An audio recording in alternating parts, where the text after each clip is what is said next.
This video is sponsored by Klaris. Ice used to be a luxury, you know. Companies were making a fortune harvesting clear ice from the Arctic long before freezers were common. But then the Industrial Revolution came and we were able to make our ice at home, but it wasn't nearly as good as glacier ice. But I guess the convenience of making it at home just overshadowed the clear ice harvesting. So for decades we drank our drinks with sheety ice. But for the last 15 years or so, directional freezing allowed us to make glacier quality ice at home, and now there's a lot of different options for both pro and home ice lovers. And since my last ice video, I've upgraded my gear and routine, so it's time for an update. My friends, without further ado, let's go make some clear ice 2025 style. Let's go.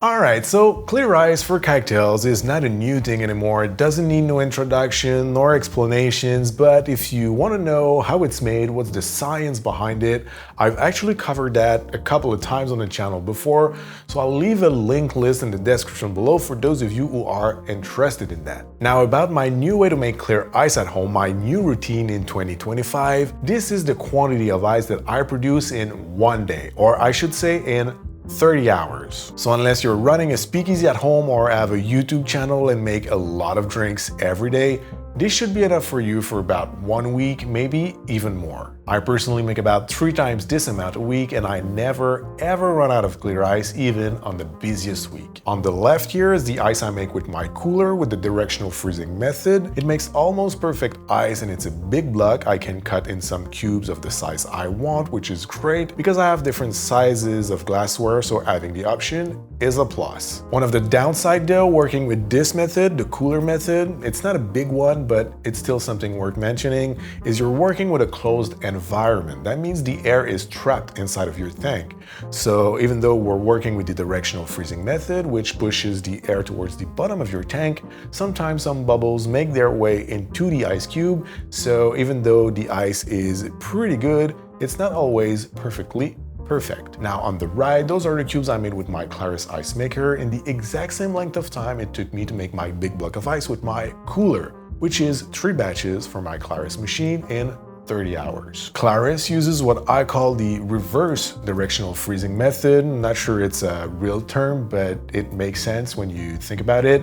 Instead of freezing from top to bottom, like with your cooler, it freezes from bottom up. So the environment is opened, allowing the air to evaporate or exit the water tank. So that way you're never gonna have any impurities or cloudiness whatsoever in your ice cubes. This technique was reserved for a long time to industrial ice machines up until Klaris entered the game and revolutionized the home clear ice making. So if you are interested in a Klaris machine, like I said in the intro, quality ice can be a bit of a luxury item, so the machine comes with a price tag, but in my opinion, it's much worth it. So for those of you interested, I'll leave a link below along with a promo code that will give you a 10% discount on your Klaris. Personally, I leave the machine running pretty much non-stop, and I've been using it for quite a while now, so here's how to use it and my little tips and tricks to get the most out of it. All you have to do really is just to fill the tray up to the line with water, and tap water is fine. Place your inserts in the tray, and here what I like to do is with a bar spoon, for example, to tap on the inserts to make sure they're perfectly placed, and also sometimes some air will be trapped between the bottom of the tray and the inserts, so that way you're gonna remove the excess air for the perfect result. Then I make sure the tray is perfectly dry,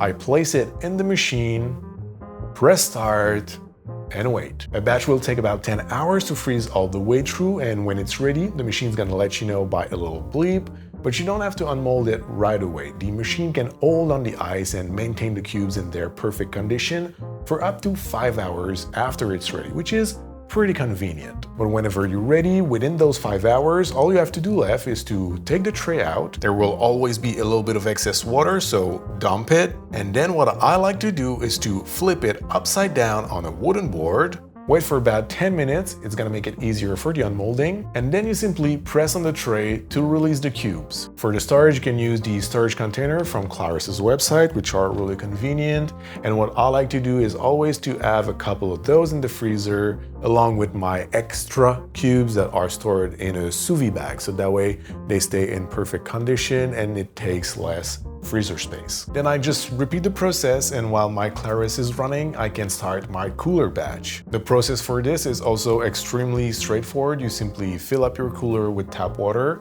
and place it in the freezer.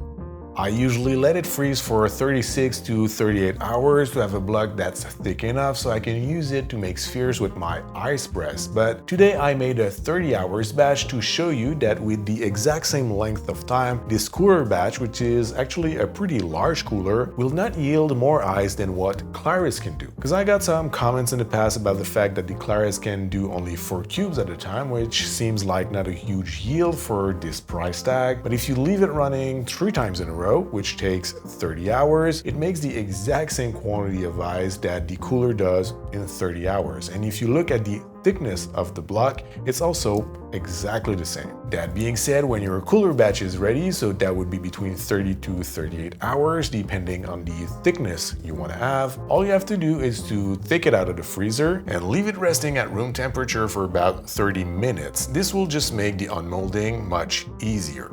Then I recommend doing this in the sink because it can get pretty messy. There's still a lot of unfrozen water in there. Then with an ice pick, I like to break the outer shell of the pouch where the unfrozen water was. With an ice knife, I shave the edges to make the cleanest slab as possible. At this point, the block of ice is already tempered, which is necessary if you want to cut it into smaller pieces with clean cuts. If you don't cut a tempered block of ice, it's just gonna break into shards and you're not gonna be able really to make clean cuts. So if you place it back in the freezer because you don't want to cut it right away, keep that in mind. When it's going to be the time to cut it, take it out about 30 minutes before doing so to leave enough time for the ice to temper. And once the block is ready, here's my favorite method to cut it. I always recommend you start cutting your block right in the middle of it. By doing so and by leaving enough time for your ice to temper, you're gonna get the best cuts. If you start by cutting it, like let's say at 2 inches from the beginning of your block, because that's the size that you want, chances are it's not gonna break straight. So always start from the middle of the block,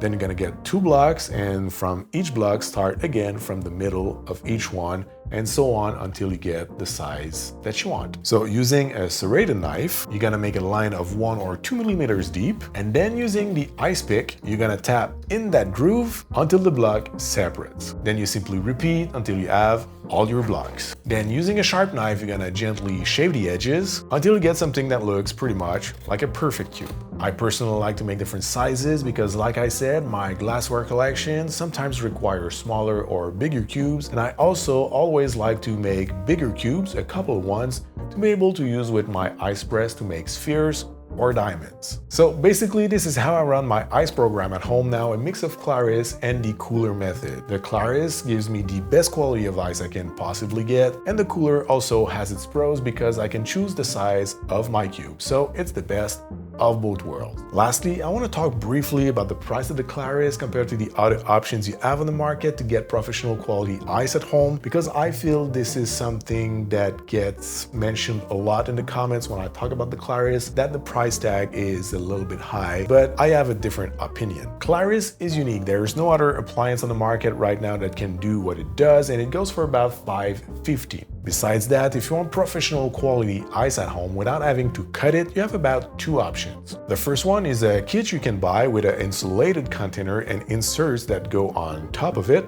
So that way you make your ice the same way I did with my cooler, but with the inserts on top of that, you get already pre-cut cubes, and most of the time, if you choose the right unit, it's gonna do a pretty good job. But even that comes with a price tag. If you stay away from the cheap stuff from AliExpress, for example, you can easily pay up to $150 for a unit that will make 12 cubes at a time. So if you ask me, it's not that cheap compared to a unit like this that has a whole lot more of technology in it. Second, you can also buy your ice from companies who use machines very similar to what Klaris is, but much bigger. And most of the time, the price for about 40 cubes will be close to $50. So if you do the math, if you go through about 40 cubes each month and you buy that 12 times a year, that will cost you in 1 year more than what Klaris is. And with Klaris, you're gonna have quality, perfect quality ice for a lifetime supply. So if you ask me, It might be a little bit pricey at first, but on the long run, it's much worth it. So my friends, this is it for me today. This was my 2025 update on how I make my Klaris at home. I hope you liked it. I hope you found it useful. Leave a thumbs up if you did. Thank you very much, Klaris, for sponsoring this episode. Don't forget to subscribe before you go to turn the bell if you want to make sure not to miss the next one. And until then, thank you very much again. Have a great day and see you very soon.